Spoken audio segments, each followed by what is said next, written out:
Hello everyone, it's Wilson here. Today I want to spend a little bit of time talking about how to find the basic antiderivative by reversing the power rule and also find the antiderivative for 1 over x.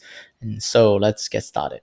So as you can see here, we can actually break the integral into 5 smaller integrals, right? As you can see, so that we have integral of x squared, right? And then dx. We are actually just using the integral property right now by by using the sum or the difference rule for splitting the integral. So we have the second integral, which is the integral of x dx.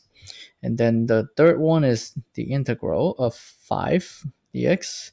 And then minus the integral of 1 over x dx. And then plus the integral of 1 over x squared dx. Okay, and so now how do we find the antiderivative for each one?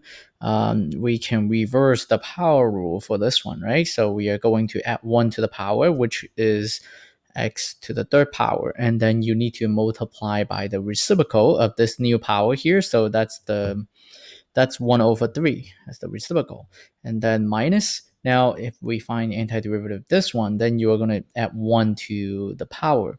The power is 2, right? If you add 1 to it, because when there is no power written here, we assume it's 1. So if you add 1 to it, then the power is 2.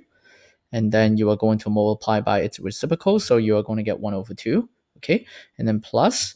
Now, when we're integrating the constant, then we are just going to get an x attached to that constant.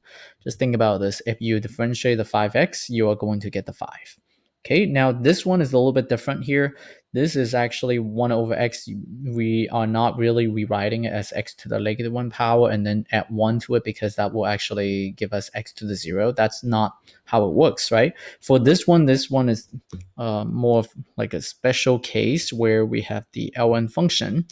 That would be the natural log of absolute value of x. Okay, so ln of absolute value of x. Yeah, if you differentiate this, then you are going to get 1 over x.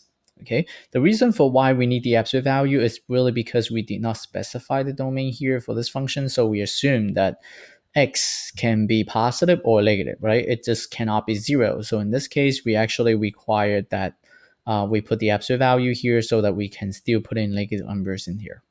Okay, what about this one? This one, we actually should rewrite it so that it's going to look different, which will look like x to the minus 2. So in this case, we can use the power rule. As long as the power is not negative 1, then we can use the power rule. So we are going to be getting, what is that? That's going to be x to the negative 1, right? Because if you add 1 to this negative 2, then you are going to be getting negative 1.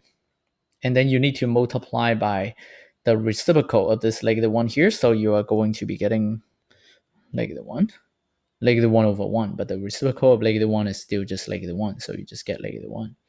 Okay, and then plus the constant integration. If you want, you can actually rewrite this term as negative 1 over x. And so that's it for this problem. It's actually a simple problem here. This is something that that gives you a lot of it actually gives you like 2 different rules right here. One of them is the rule for the ln, right? The other rule is actually just the power rule.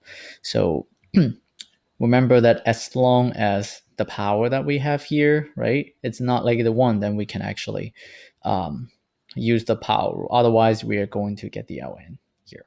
Okay, and then yeah, so that's it for this problem. If you like my video, please subscribe to my channel, share my videos to others, and give me a like. It will give me support to make more videos. If you have questions or have a topic that you want me to talk about, please leave me a comment. Thank you for watching.